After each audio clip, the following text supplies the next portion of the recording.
Alors, je remercie Cécile Colonna et Mathilde Alisso-Grousset in absentia de m'avoir invitée à présider cette séance qui effectivement me parle doublement. D'une part du fait que ça traite d'antiquité et d'autre part du fait que ça traite de numérique. Et effectivement, je dois avouer que je suis assez sensible à cette approche. Donc je ne vais pas faire de grands discours. Cécile a déjà assez largement introduit le sujet de la journée, et même assez en détail. Je voudrais inviter Bastien Rueff donc, à venir s'installer à la place à ma gauche, pendant que je dis un mot très rapide de votre parcours, puisque vous avez commencé par vous intéresser à la protohistoire EGN, et que ça vous a conduit à être aujourd'hui chargé d'études et de recherche à l'INHA, donc particulièrement attaché à ce projet, tout en rédigeant une thèse sur les lampes, l'éclairage et l'architecture en Crète à l'âge du bronze, donc entre 3200 et 1100 avant notre ère, avec une approche assez originale, puisque vous étudiez les traces d'usage pour essayer de construire des modèles sur l'éclairage en 3 dimensions des maisons antiques. C'est-à-dire que c'est une approche que je trouve, elle aussi, extrêmement attractive. Et donc, vous allez nous parler de l'approche statistique du volume 2, sa place dans les recueils de dessins d'antiques de Jean-Baptiste Muret et son organisation interne. Vous avez à peu près 20 minutes pour nous laisser un peu de temps pour discuter. Merci beaucoup. Bonjour à tous. En effet, je m'appelle Bastien Rueff. Je suis chargé d'études et de recherche depuis 2 ans à l'INHA et je travaille donc dans le domaine histoire de l'art antique et de l'archéologie. Cette présentation, en effet, donc, propose une approche statistique interne à la structure du volume 2 et plus largement des 11 volumes qui constituent le recueil de monuments antiques dessinés par Jean-Baptiste Muret. L'objectif est de comprendre comment ceux-ci ont été, de voir si elle permet de comprendre comment ceux-ci ont été constitués et ce qu'ils peuvent nous révéler en fait de manière interne à l'état de l'archéologie à l'heure où celle-ci se constitue comme discipline, donc au début du 19e siècle. Voilà. Donc ces questionnements sont de manière plus générale intégrés aux axes de recherche qui sont développés dans le cadre du programme Digital Muret, que je vais simplement évoquer brièvement puisqu'ils ont été pour la plupart rappelés en introduction. Donc le premier étant de retrouver au maximum les objets dessinés par Muret dans ses recueils et depuis lors dispersés dans les collections internationales aussi bien publiques que privées. Lorsque cela n'est pas possible pour des questions de documentation ou de force vive, c'est simplement de pouvoir proposer une description à la fois morphologique et pourquoi pas une attribution chronostylistique de ces objets. Comme l'a rappelé Cécile, notre objectif c'est de publier en ligne volume après volume les données qui sont collectées au fur et à mesure et donc de ne pas attendre la fin du programme pour mettre à disposition les données. Ce qui permet également de proposer d'ores et déjà de premières analyses sur la trajectoire des œuvres et sur le rôle des dessins antiques donc dans notre connaissance de l'archéologie au début du 19e siècle. Donc c'est plutôt dans ce dernier axe que s'intègrent les questions qui sont soulevées dans le cadre de cette présentation et qui d'emblée se heurtent naturellement, comme l'a rappelé également Cécile en introduction, aux problèmes de documentation donc qui sont les nôtres, à savoir le fait qu'il existe très peu, voire pas du tout d'archives conservées concernant à la fois la constitution des recueils et la vie de Jean-Baptiste Muret et de son travail au cabinet des médailles. Donc simplement un petit mot sur ce qu'on connaît en l'état actuel. Jean-Baptiste Muret qui donc a vécu dans la première moitié du 19e siècle, qui a travaillé au cabinet des médailles entre les années 1830 et 1860, qui a réalisé dans le cadre de ses 11 recueils plus de 8000 dessins donc d'antiques, assemblés, bon, tout ça c'est des choses qu'on a vues tout à l'heure, assemblés en 20 portefeuilles dans un premier temps, et de manière posthume ramassés en 11 recueils, donc qui ont probablement été numérotés à cette date, on va le voir, en 1882. Mais ça ne nous dit pas ni comment Jean-Baptiste lui-même a effectué la sélection pour des objets qu'il a dessinés, ni si de possibles choix éditoriaux, entre guillemets, ont été effectués au moment des recueils qui simplement n'ont jamais été publiés, qui sont restés inédits jusqu'à leur mise en ligne. Donc en fait, n'ont pas été publiés, mais ils sont en ligne à présent sur le site de la Bibliothèque nationale, donc Gallica, et disponibles. Donc un petit mot sur la manière dont les planches, dont sont constituées les planches qui constituent ces recueils. Voici une planche type. Au recto, on a un à plusieurs objets qui sont dessinés. Ces objets sont généralement numérotés dans leur ordre d'apparition de haut en bas et de gauche à droite. Parfois, ils ne le sont pas. Donc dans ce cas-là, nous, dans l'enregistrement des données, on adopte ce mode d'enregistrement. Il y a également chaque planche au sein de chaque recueil comporte un numéro qui donc a été écrit au crayon à papier manifestement, donc qui serait c'est la raison pour laquelle on pense que potentiellement ces numéros ont été rajoutés au moment de la constitution des recueils et non des portefeuilles. Voici les numéros, un exemple de numéro d'objet. Et puis ces planches comportent parfois au verso pour un à plusieurs objets des légendes donc, qui indiquent à la fois le lieu et ou la date de découverte ou encore les collections par lesquelles les objets ont transité. Mais malheureusement pour nous ces légendes ne sont pas systématiques, donc il faut se contenter de ce qu'on a. Un petit mot aussi sur la manière dont toutes ces données sont extraites par nous et intégrées au fichier partagé sur lequel nous travaillons, puisque ce fichier partagé a permis directement de proposer l'approche statistique que je vous présente aujourd'hui. Donc c'est un fichier qui simplement est actualisé plus ou moins en temps réel grâce à un outil très pratique développé par la cellule d'ingénierie documentaire qui nous permet de connaître l'état d'avancement du programme, donc le dashboard, et qui se constitue de 4 parties, disons, principalement. D'abord, une partie qui concerne les informations extrinsèques des planches, donc à la fois les numéros d'inventaire des objets, leurs liens web pour les consulter sur Gallica, le numéro de recueil ou encore le numéro de l'objet dans la planche. Les informations intrinsèques des planches, donc finalement des informations qui sont récupérées des légendes obtenues au dos des légendes tout simplement, donc qui sont restituées ici, et puis l'iconographie mentionnée lorsque c'est le cas.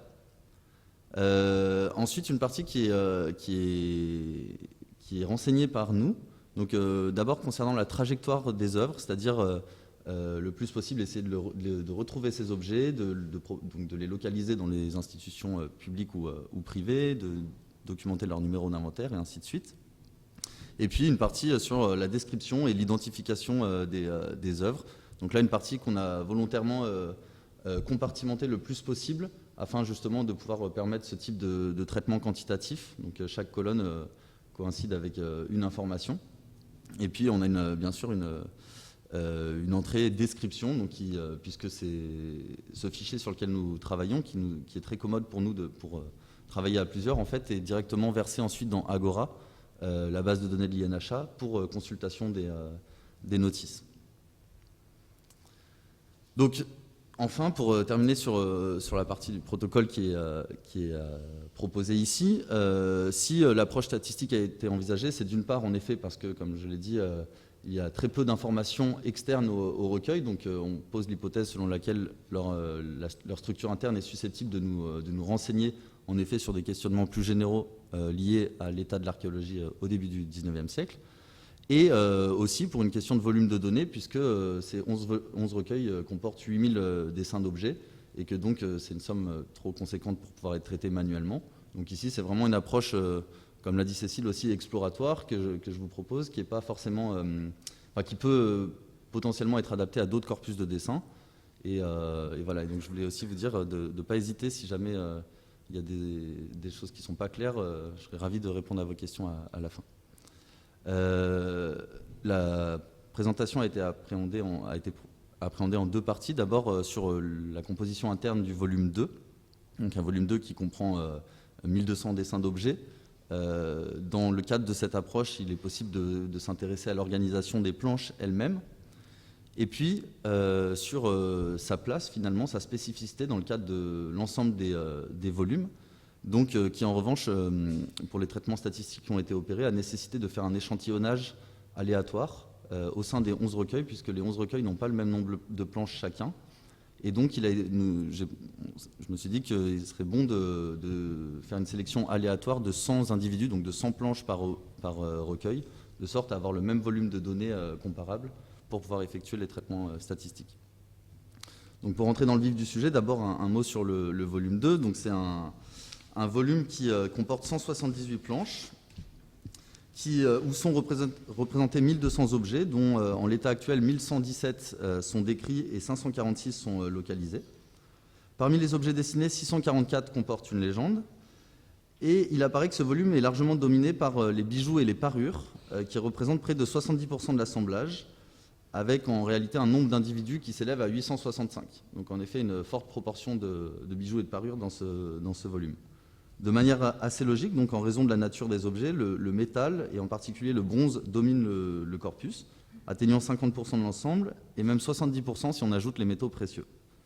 Enfin, du point de vue de la datation, la période romaine y est surreprésentée, concernant un peu plus de 50% des objets, suivie par la période classique grecque, 18%, la protohistoire et la période étrusque, plus ou moins 10% chacune. Donc là, les données sont ici pour le détail.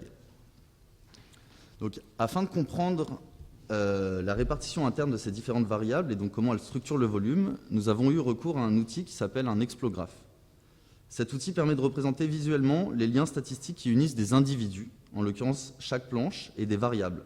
Ici, chaque période, matériau, type d'objet ou encore thème iconographique, sans donner aux variables une hiérarchisation a priori. Au terme d'un calcul qui compte 2 à 2 chaque individu et chaque variable autant de fois qu'il y a de variables, cette représentation graphique exprime de manière proportionnelle, avec des carrés gris, l'absence de corrélation spécifique entre un individu et une variable, avec des carrés noirs, la surreprésentation d'une variable par rapport à un individu, et avec des carrés blancs, sa sous-représentation. Donc, avant de rentrer dans le détail du graphique, qui n'est pas nécessairement très lisible pour vous vu d'ici, je voudrais simplement souligner que 2 groupes émergent d'emblée, en effet, un groupe A et un groupe B. Le premier groupe, noté A, est caractérisé par un certain nombre de variables qui y apparaissent de manière exclusive, puisqu'on voit que les carrés noirs s'opposent aux carrés blancs. Ces variables regroupent une diversité de petits mobiliers et d'éléments d'architecture où apparaissent des motifs mythologiques. On y trouve de toutes les périodes, sauf les périodes protohistoriques et médiévales. Dans le groupe B, on retrouve toutes les périodes, y compris les périodes protohistoriques et médiévales. Et ce dernier groupe est caractérisé lui aussi par des variables à tendance plutôt exclusive, puisqu'on voit que dans la majeure partie des cas, les carrés gris s'opposent aux carrés blancs. Ces variables, si on les regarde en détail, comportent les bijoux et les parures ainsi qu'une partie des métaux et ne présentent pas de motifs mythologiques. Donc on voit qu'il y a effectivement 2 groupes. Pour caractériser la répartition des variables à l'intérieur du volume, j'ai utilisé un petit outil également. Donc les 2 outils sont développés par 2 archéologues du laboratoire Arscan. Un sériographe, donc habituellement utilisé par les archéologues pour des questions de chronologie, de mise en série. Et ce sériographe montre en effet la succession des planches dans leur ordre d'apparition. Dans un premier temps, le groupe donc caractérisé par les motifs mythologiques, on voit que, indépendamment du support, en effet, par exemple, les monstres anguipèdes sont succédés par Bellérophon, ensuite par la guerre, ensuite par Persée, et ainsi de suite. Donc on voit qu'il y a vraiment une organisation par thème mythologique et par groupe de planches. Le second groupe, donc le groupe B, lui en revanche est caractérisé plutôt par des mises en série liées à la forme et aux matériaux des objets. Donc en l'occurrence, ce sont principalement les parures et les bijoux, on l'a vu, ici des épingles. Ce qui nous donne donc finalement une possibilité de proposer une typologie d'organisation de ce volume 2, donc avec un premier groupe A qui est plutôt caractérisé par une organisation iconographique et peu d'organisation chronoculturelle. On retrouve des antiquités grecques, étrusques, romaines ou orientales, et ce entre les planches 2 à 75. Et ensuite, un second groupe, le groupe B, caractérisé par une organisation par type d'objet, période, plus que par iconographie. Là aussi, plusieurs périodes sont représentées, mais la spécificité, c'est en effet l'apparition de la protohistoire et de l'époque médiévale qui n'apparaissent pas dans le premier groupe. Et là, donc, ce sont les planches 76 à 178. Donc, comment interpréter ces observations? Alors là, ce sont des hypothèses que je propose. Enfin, le premier point est une hypothèse que je propose. Le volume 2 étant celui qui compte le plus grand nombre de planches, il pourrait peut-être s'agir de l'association directe de 2 portefeuilles réunis par muret. On voit qu'à l'intérieur même des planches, Muret envisageait lui aussi des groupes thématiques. Les objets ne comportant pas d'iconographie mythologique sont même rassemblés sur le critère de leur forme et de leurs matériaux. Pour des objets provenant de contextes et sites différents, cela témoigne d'un premier pas vers des classifications, comme c'est le cas dans les sciences naturelles. Quoi qu'il en soit, ce volume illustre parfaitement l'état de l'archéologie dans la première moitié du XIXe siècle, selon nous. Il témoigne en effet d'un véritable attrait pour les antiquités classiques par Muret, considérant que les motifs iconographiques priment sur la forme et le matériau des objets dans la première partie du recueil.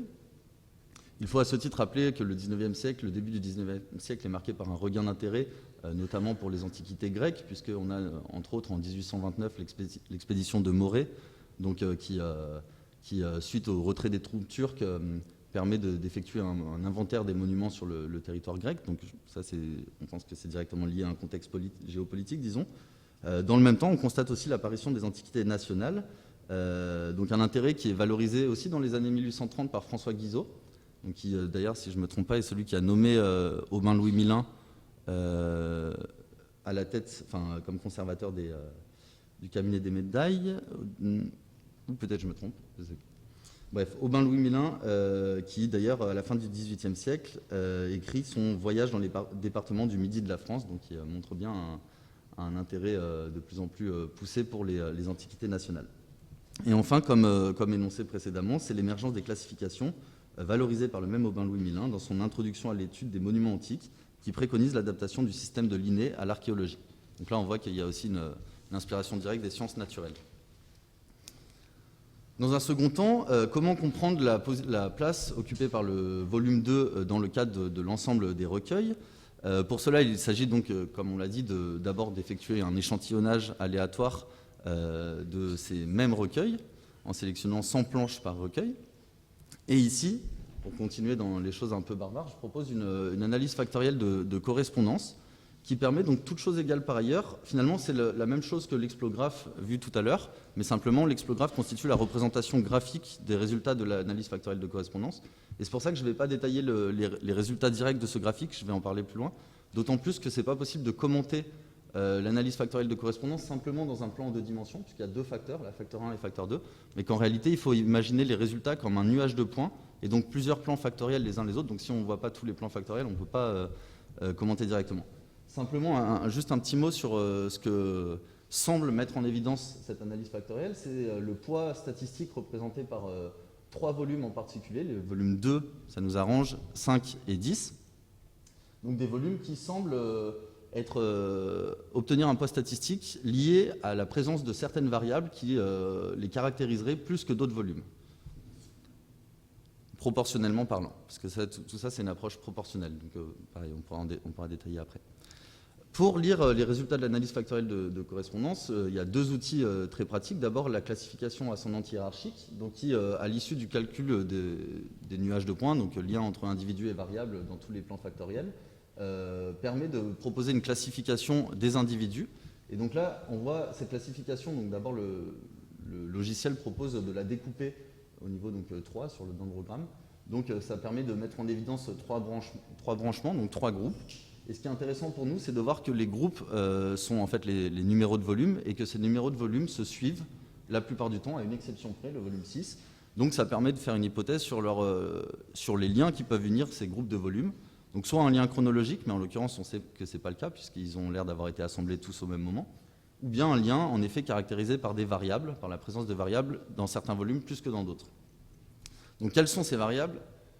Alors oui, c'est juste pour montrer les branchements, qui confirment en effet le premier plan factoriel en montrant que les volumes 2, 5 et 10 sont finalement ceux qui organisent, qui polarisent les 3 groupes. Et quelles sont les variables ? Donc les voici. Donc toute proportion, toute chose égale par ailleurs, cet explographe donc, qui exprime les résultats de l'AFC qui permet de caractériser les variables, montre plusieurs choses que je ne vais pas forcément commenter en détail, mais simplement quelques observations. Donc d'abord, le fait que certains éléments sont représentés de manière relativement homogène à l'intérieur de chacun des volumes. C'est le cas par exemple des objets grecs, des vases en terre cuite et du mobilier en métal, dans une moindre mesure de la numismatique, des antiquités romaines, étrusques et italiques et des objets en verre. A l'inverse, certains vestiges comme les éléments architecturaux ou encore les statuettes ne se retrouvent proportionnellement mis en évidence que dans certains volumes. L'exemple des statuettes nous paraît en effet intéressant puisqu'il contribue, semble-t-il, à donner leur unité aux 4 premiers volumes, témoignant donc de ce recoupement entre les recueils.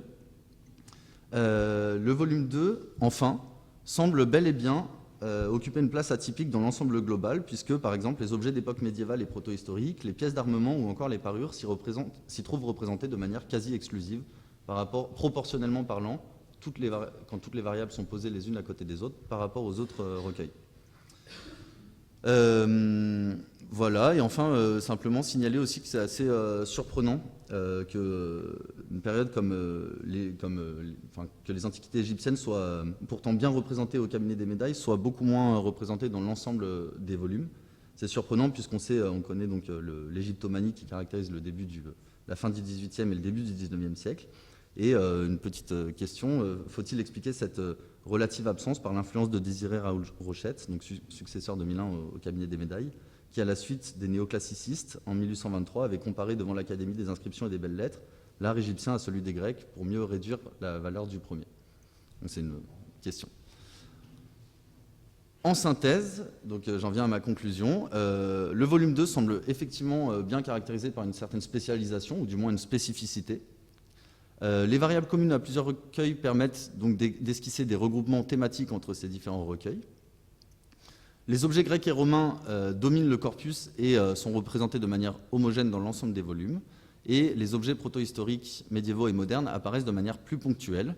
Et entre les deux, finalement, de manière relativement ponctuelle, mais un peu plus répartie de manière un peu plus homogène, se trouvent les vestiges égyptiens et orientaux.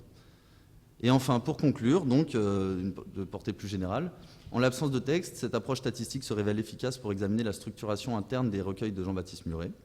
En l'état actuel, elle ne permet que d'émettre des hypothèses sur les modalités de constitution des recueils, et donc il sera utile d'effectuer la même opération une fois que tous les recueils auront été complétés pour vérifier qu'elle est correcte. Ensuite, à travers cette étude de cas, elle contribue à montrer que les dessins constituent de bons indicateurs pour connaître les collections anciennes et les tendances de l'archéologie naissante, en particulier dans un corpus comme celui-ci qui constitue un ensemble clos, donc très pratique pour nous. On y retrouve représentée la période charnière que constituent les années 1830-1860, où à côté des vestiges grecs et romains émerge aussi un intérêt pour les antiquités nationales. Et voilà, comme je l'ai dit, il serait intéressant de vérifier la structure interne des autres recueils pour vérifier aussi l'hypothèse selon laquelle il y a une juxtaposition des 20 portefeuilles tels quels, sans véritable choix éditorial à la fin du XIXe siècle. Je vous remercie de votre attention.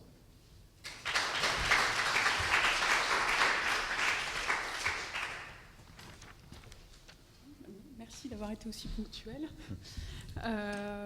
Donc je me tourne vers l'assistance pour savoir s'il y a des questions parmi vous sur cette présentation très riche et très statistique. Trop statistique. Non, pour pas 10 heures du matin. Oui, c'est vrai, pour ouvrir la journée. Ouais, c'est... Oui. Tu veux... Merci. Il faut l'allumer.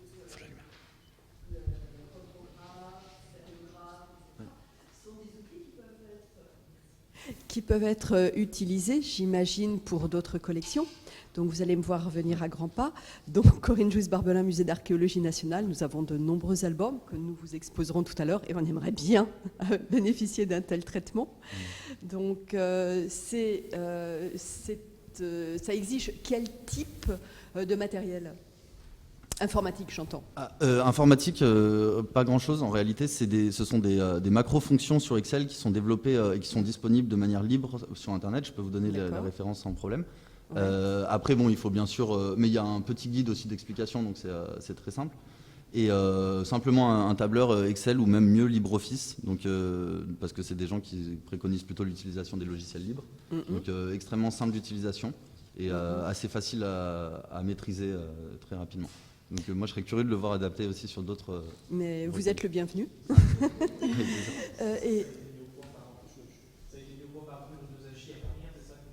Alors, ouais, l'explographe, ça a été développé par Bruno de Sacchi, donc, qui est rattaché au laboratoire Arscan, ministère de la Culture, et puis le sériographe par Pascal Ruby, donc maître de conférence en proto-histoire européenne à Paris.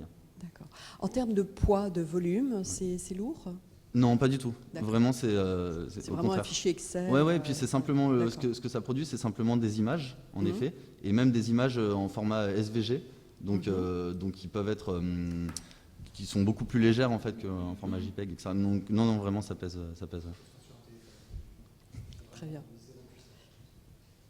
Il y a des formations à l'utilisation de ces outils régulièrement à travers ArtScan. Ah oui. Donc il y a des formations proposées régulièrement par Bruno de Sachi et à travers ArtScan et le programme Archéofab. Ouais. Donc c'est des formations de 2-3 jours extrêmement faciles, commodes, qui se passent en principe à Nanterre, Oui. mais peut-être Et à Bibract. peut-être ailleurs éventuellement. Donc il y en a, je ne sais pas, 1 ou 2 par an. Ouais, en effet.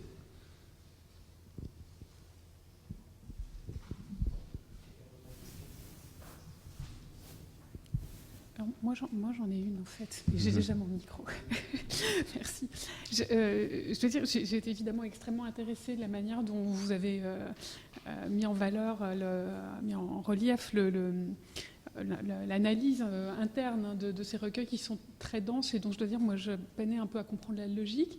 Donc, ce que j'entends, c'est qu'on s'oriente vers l'idée que peut-être les portefeuilles, les 20 premiers portefeuilles ont été reliés tels quels. Ce qui expliquerait cette espèce de déformation qu'on voit apparaître, où effectivement, ce que vous démontrez sur cette succession de 2 blocs de planches est tout à fait limpide. Et alors, j'ai une question, mais elle est peut-être prématurée à poser. Quelle est la proportion, enfin, vous arrivez à identifier, par exemple, la place des œuvres du cabinet Médaille? J'imagine que ce sont celles qui sont parmi les mieux identifiées dans les volumes.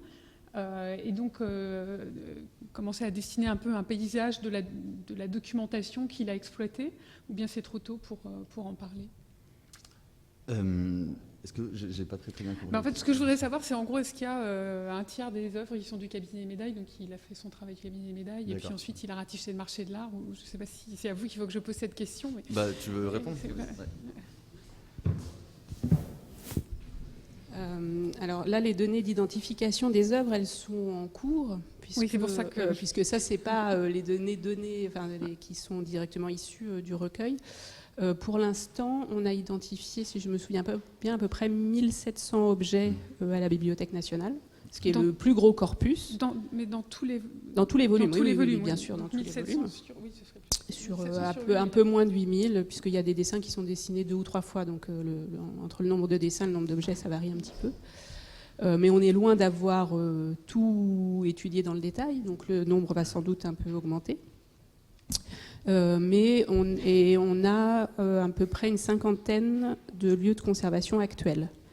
Mais beaucoup qui sont éclatés, beaucoup. On a un objet dans un musée, un objet dans un autre. Les autres gros lots, c'est au musée du Louvre, maintenant au musée de Lausanne. Ah bah oui, mais tu vas voir, voilà. Donc cette approche, on pourra l'avoir. Enfin, donc cette approche très fine, voilà. Mais là, tu n'es que sur le volume 2. Enfin, bon. Là, pardon, oui. En fait, ma question portait sur l'usage des outils statistiques, justement pour cartographier d'une certaine façon les volumes et les cartographier, si possible, au 19e siècle. Ça, c'est peut-être plus difficile, parce qu'aujourd'hui, évidemment, beaucoup de objets, j'imagine, ont bougé d'une collection à l'autre. Mais ça, on pourra le faire, en fait, à la fin, quand on aura traité les 8000 lignes. C'est pour ça que je me disais que ma question est sans doute prématurée. À ce moment-là, on pourra effectivement faire le même traitement que ce que Bastien a montré sur les collections anciennes et sur les collections actuelles. Donc, dans 2 ans, avec un peu de chance. Bah oui.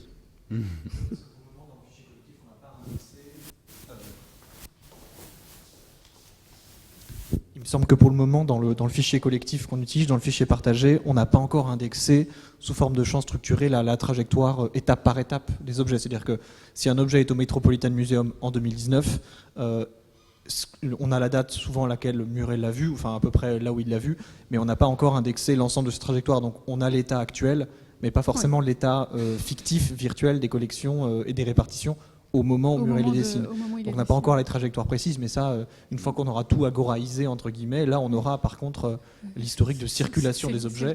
Par exemple, un des tout premiers objets du tout premier volume, quand on l'a trouvé, il avait 12 localisations différentes au cours du temps. On avait tout son historique, plusieurs collections, depuis même le dessin de Muret. Alors même qu'on ne sait pas comment Muret l'a dessiné, comment Muret l'a vu. On ne sait que après. Enfin, voilà. On a déjà 12 étapes alors que c'est bien après Muret, quoi. Donc voilà, c'est parfois compliqué. D'autres questions? Oui, au fond. Tu peux amener. Ouais. Ouais. Mince. J'ai l'impression qu'elle se situe à la... Peut-être que je ne l'ai pas exprimé clairement, j'ai l'impression qu'elle se situe de manière assez intermédiaire, on va dire. C'est-à-dire plus nombreuses, par exemple, que les objets protohistoriques, les antiquités nationales. Mais en revanche, on peut le regarder d'ailleurs plus clairement ici, je pense. En revanche, voilà, ou ici. On voit bien qu'elles sont présentes. Donc là, simplement pour expliquer pourquoi je ne l'ai pas mis dans la présentation, parce que là, j'ai enlevé toutes les variables que sont le matériau, l'iconographie, etc. Donc il faut bien imaginer qu'il y a un biais dans ce graphique, puisqu'il y a uniquement en proportion les périodes et non les types d'objets. Mais ce qu'on voit, c'est qu'elles sont réparties de manière plus homogène que, par exemple, moins homogène que les antiquités grecques, romaines, mais plus nombreuses que la protohistoire, l'époque médiévale, etc. Donc, par exemple, les antiquités égyptiennes, on voit qu'elles sont vraiment présentes de manière proportionnelle dans certains recueils plus que dans d'autres, mais de toute manière, elles sont plus nombreuses que les objets protohistoriques. Est-ce qu'on a,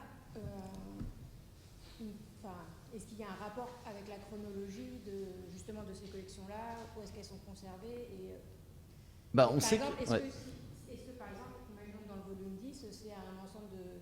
Il se trouvait à une vente, il a dessiné tous les objets égyptiens qui sont sortis à ce moment-là. Est-ce qu'on arrive à faire cette comparaison? Non, ça pour l'instant, on ne peut pas le dire. On n'a pas assez d'informations pour ça. Par contre, c'est vrai que moi, les antiquités orientales, par exemple, je ne m'y suis pas beaucoup penché. Les antiquités égyptiennes un peu plus. Et ce qu'on sait, c'est que par contre, elles sont très présentes au cabinet des médailles. Donc là, il y a très vraisemblablement un choix, soit de la part de Muret lui-même, soit qui lui a été dicté par... Voilà, une...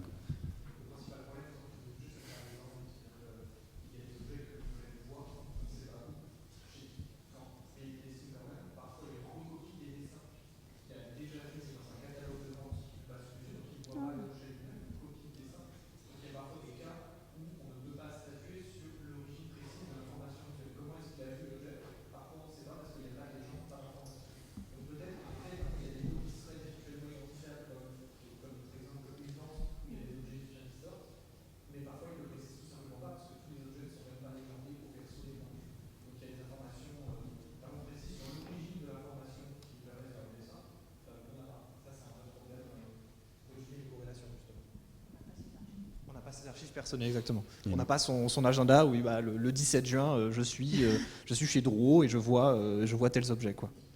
Voilà, d'où le fait qu'on soit limité à l'analyse interne, en fait, pour l'instant. Oui.